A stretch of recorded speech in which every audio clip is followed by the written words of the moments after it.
বল।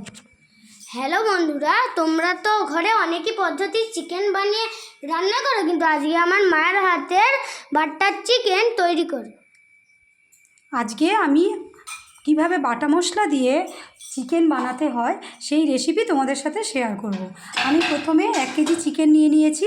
এখানে 1 কেজি চিকেনের জন্য 250 গ্রাম আমি পেঁয়াজ কেটে নিয়েছি। এখানে ঝুরি করে পেঁয়াজগুলো কেটে নিয়েছি। কিছুটা টক দই নিয়েছি, আর কিছুটা ভাজা মশলা আমি এখানে রেডি করেছি। তার মধ্যে রয়েছে একটি তেজপাতা, 4টে ছোটো এলাচ, একটি বড় এলাচ, আর কিছুটা মেথি, 4-5টা গোলমরিচ, আর একটা শুকনো লঙ্কা, 2টো দারচিনি, লবঙ্গ। এই কটা আমি ভাজা মশলা রেডি করে নিয়েছি। এই ভাজা মশলাগুলো আমি পরে চিকেনে ইউজ করব। আজকে তোমাদেরকে প্রথমে আমি রেডি করব টক দই দিয়ে কিভাবে মশলাটাকে রেডি করতে হয়, আমি সেটা আগে দেখাবো। আর আমার সাথে রয়েছে আমার ছোট ছেলে বাবান, ও আপনাদেরকে ভিডিওটা শেয়ার করছে। এই টক দইটার মধ্যে আমি প্রথমে লাল কাশ্মীরি গুঁড়ো মির্চ আর লাল ঝাল লঙ্কার গুঁড়ো ব্যবহার করব। দইয়ের মধ্যে আমি প্রথমে দিয়ে দিলাম লঙ্কা গুঁড়ো 1 চামচ মতো, আর 1 চামচ মতো ধনে গুঁড়ো, 1 চামচ মতো হলুদের গুঁড়ো, 2 চামচের মতো হলুদের গুঁড়ো, নুন আন্দাজ মতো দিয়ে আমি এটা ভালো করে ফেটিয়ে নেব। আর খানিকটা পেঁয়াজ এতে দেবো, খানিকটা পেঁয়াজ।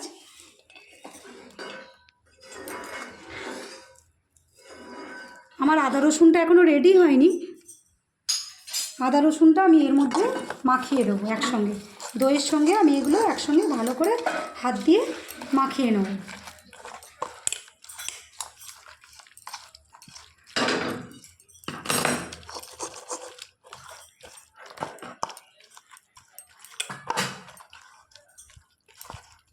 এটাকে খুব ভালো করে মেখে নিতে হবে। আমি এতে অল্প একটু সর্ষের তেলও ইউজ করব।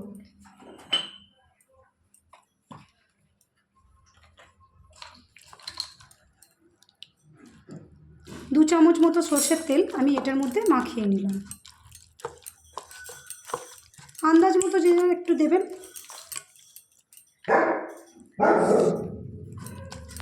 আর একটা কাঁচা লঙ্কা আমি জাস্ট ফাটিয়ে দিয়ে দিলাম, আপনারা কেটেও দিতে পারেন।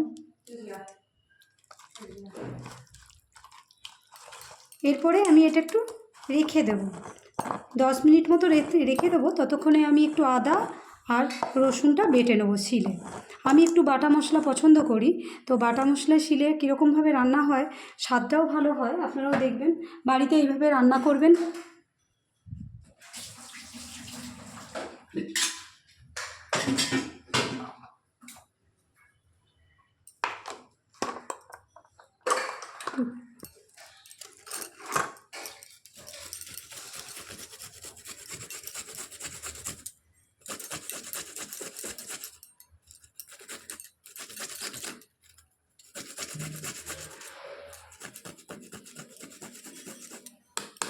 পুরো ভিডিওটা দেখবেন।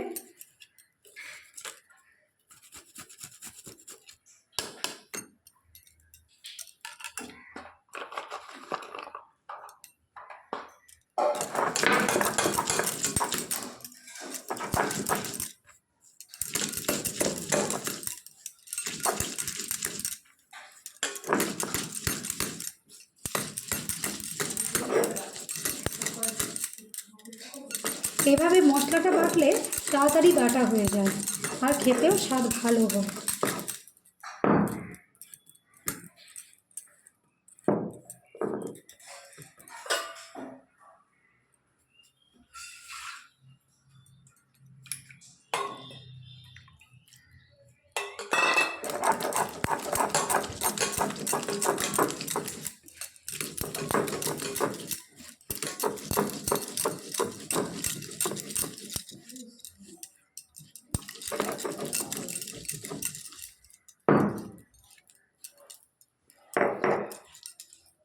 আমি এই আদা রসুনের পেস্টটা এই টক দইয়ের মধ্যে আর পেঁয়াজের মধ্যে মিশিয়ে দিলাম। এরপরে আরেকটু লাগবে, আমি আরেকবার বেটে নেব। ততক্ষণে এই মশলাটা আমি একটু হাত দিয়ে রেডি করে নিলাম।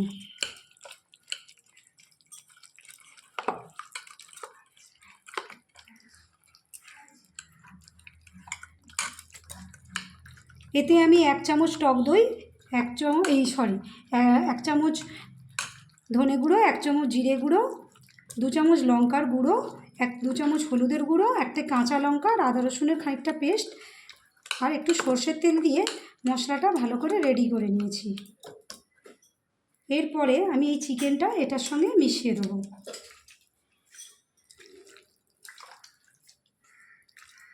চিকেন থেকে যে জলটা বেরিয়েছে আমি সেটা ফেলে দেবো। সেই জলটা আমরা রাখবো না, একদম চিকেনটা ম্যারিনেট করার সময় যেন শুকনো থাকে। ড্রাই অবস্থায় থাকলে চিকেনটায় জল কাটবে না। তো এই বাটিটায় বন্ধুরা ধরছে না, আমি এটাতে ট্রান্সফার করে এটাতে মাখিয়ে নিচ্ছি।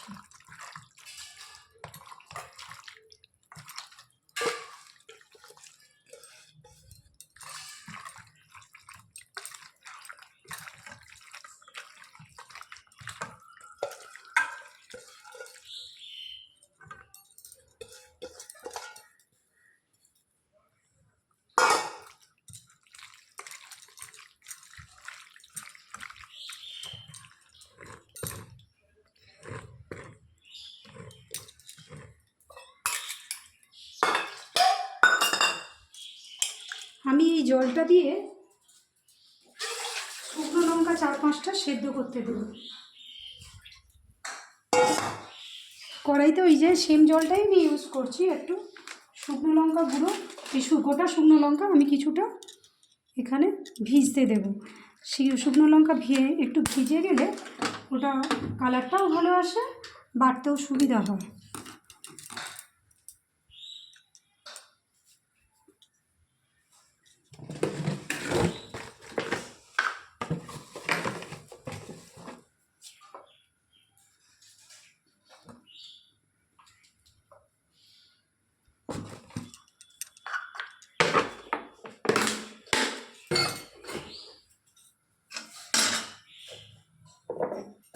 যতক্ষণ লঙ্কাটা হচ্ছে ততক্ষণ বাকি আদা রসুনটা আমি এটা ম্যারিনেশনের জন্য রেখে দেবো 20 মিনিট মতো।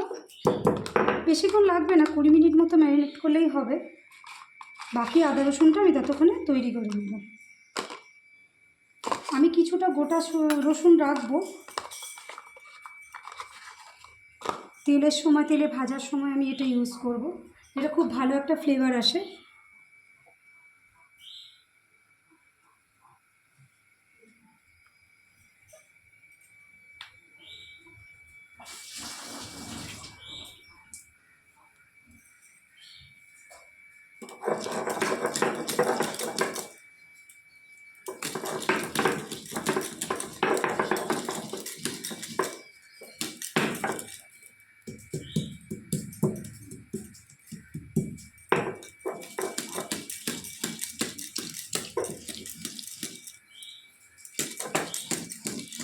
আপনারা চাইলে মিক্সিতেও পেস্ট করতে পারেন। আমি বাড়িতে একটু বাটা মশলা পছন্দ করি, তো সেই জন্য আমি মশলাগুলো ছিলে এইভাবে বেটে নেব।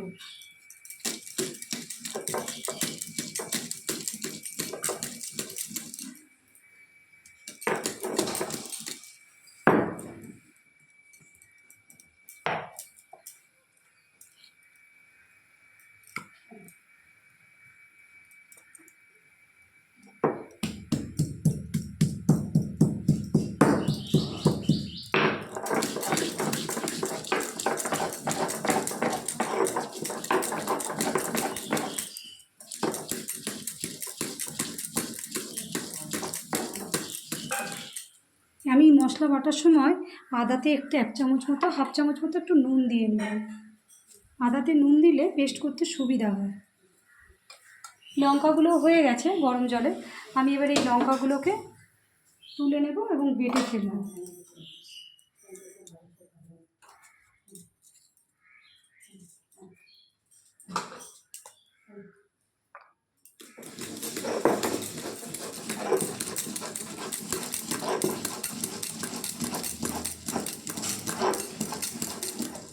আদা বাটার সময় 1 চামচ মতো নুন দিয়ে দেবেন, 1/2 চামচ বা 1 চামচ মতো, যে পরিমাণ মতো একটু, দেখবেন মিহি করে পেস্ট হয়ে যাবে।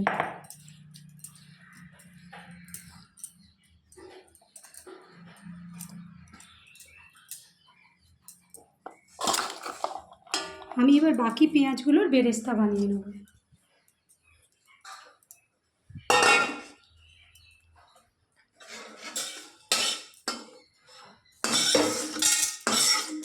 ভাজা মশলাটা তুলে নিলাম কড়া থেকে।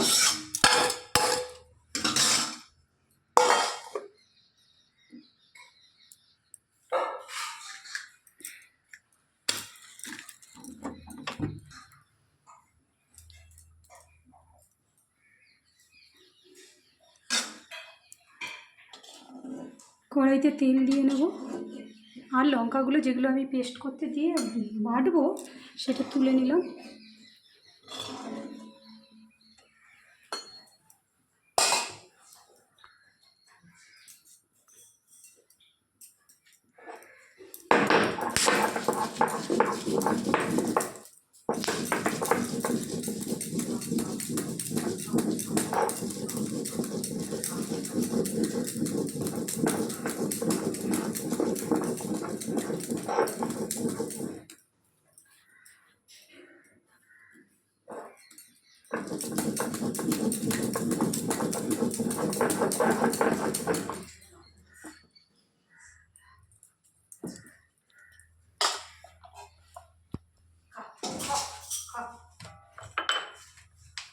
আমি কড়াইতে তেল দিয়ে দিলাম।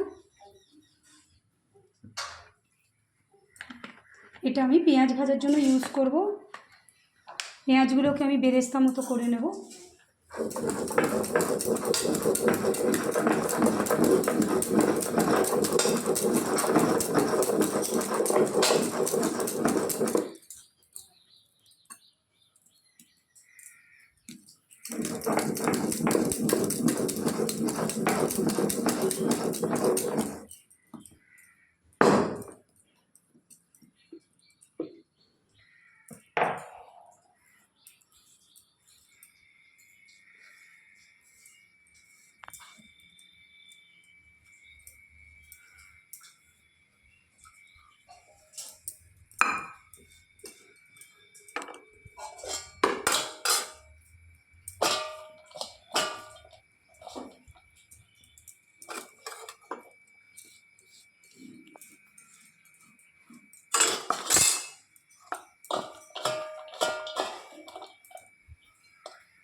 তেলটা ফুটে গেছে।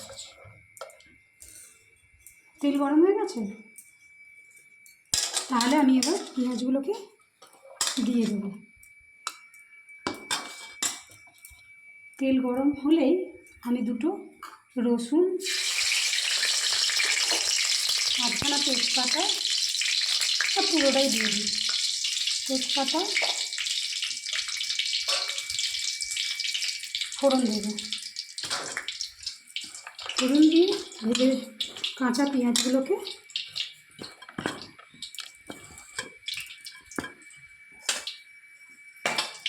সরে যাওয়া আগুন থেকে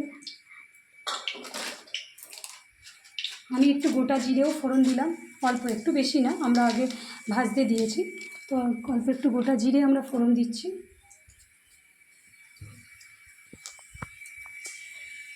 কড়াইতে তেলটা ভালো করে গরম হয়ে গেলে তেজপাতা, শুকনো লঙ্কা, গোটা জিরে, আপনারা যেরকম পারবেন গোটা গরম মশলাও ফোড়ন দিতে পারেন। এখানে আমি গোটা গরম মশলা দিইনি, যেটা আমি বাটা মশলাটা পরে ইউজ করব, সেই জন্য গোটা মশলাটা আমি অ্যাভয়েড করেছি। এখানে শুধু তেজপাতা, গোটা জিরে আর একটু 2-3 কোয়ার মতন রসুন ফোড়ন দিয়েছি। এবার আমি পেঁয়াজটা দিয়ে দেব। পেঁয়াজটা মনে রাখবেন সবসময় গরম ফুটন্ত তেলেই পেঁয়াজ দেবেন, নাহলে পেঁয়াজ বেরেস্তাটা ঠিক হবে না, পেঁয়াজটা তখন জল কেটে যাবে।